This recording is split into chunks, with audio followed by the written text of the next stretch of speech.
Olá pessoal, tudo bem? Advogado Marco Moraes falando diretamente aqui de Miami, na Flórida, para a gente trazer alguns números aí, né? Quem gosta de estatísticas, números, tá aí. Números referentes ao ano fiscal de 2025. Mas por que nessa altura do campeonato falar de 2025? A gente já está terminando o primeiro trimestre aí de 2026, logo já é abril. Porque só agora o USCIS divulgou os números do último quarto, né, do último trimestre de 2025. Até então a gente só tinha dos 3 primeiros trimestres aí, então estava incompleto. Agora trouxe aí os números, e aí coloquei aqui para vocês aí entenderem o que significa tudo isso aí, né? Já de cara aí a gente vê número de aprovações finais, taxa aí de 55,2% de EB2NW, EB1 67% aproximadamente, O1 continuando lá em cima, quase 93%. Mas vamos analisar aí esses números aí com um pouco mais de calma. Eu preparei uma colinha aqui para trazer para vocês aqui.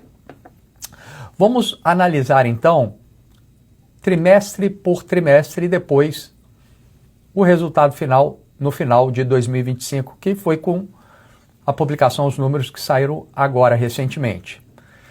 Para o EB2NW e 140 de EB2NW, no primeiro trimestre de 2025, nós estávamos com uma taxa aí de 62,7%, segundo trimestre 67,3%, terceiro trimestre cai 54%, e no último trimestre cai mais ainda, 35,7%.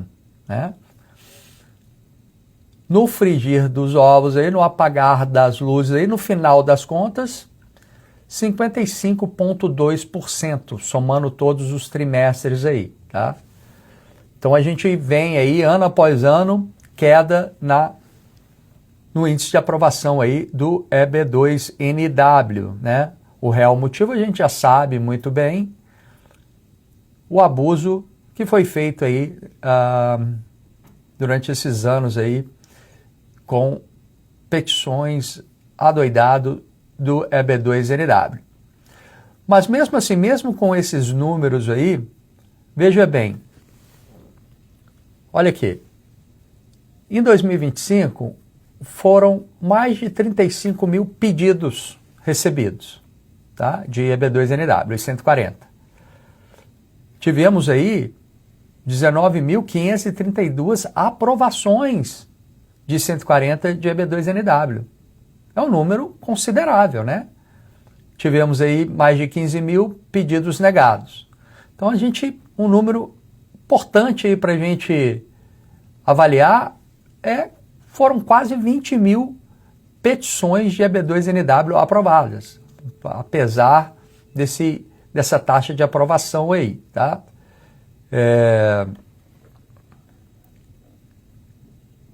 Então, esses são os números aí do EB2NW, tá?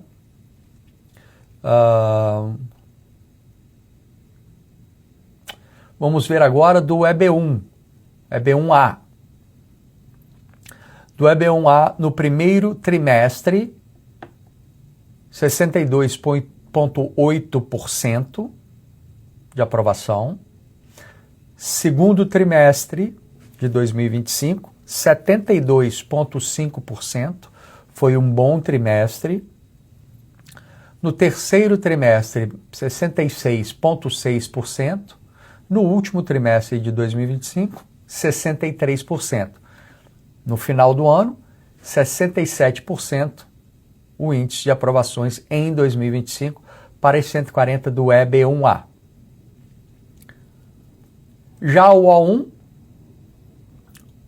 antes disso, vamos avaliar aqui, 11.800 pedidos de 140 de EB1A, ou seja, um terço praticamente do que foi protocolado para o EB2NW, né?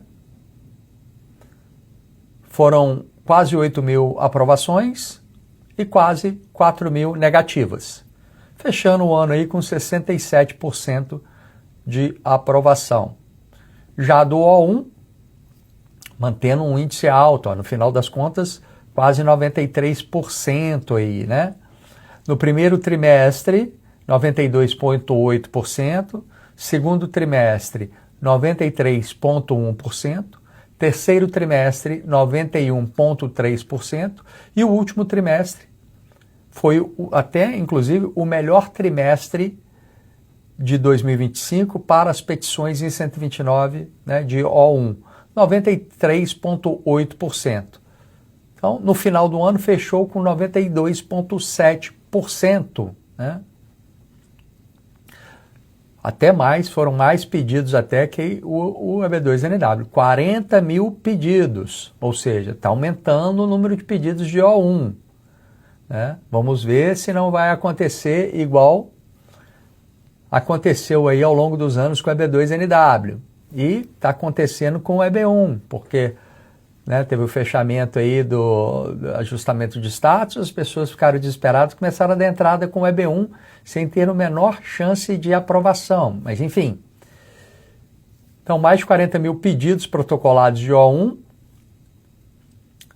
37 mil aprovações aí e quase 3 mil negados, ou seja, tá excelente aí por enquanto. Tomara que continue assim, apesar da quantidade de pedidos protocolados. Então, esses são alguns dados aí.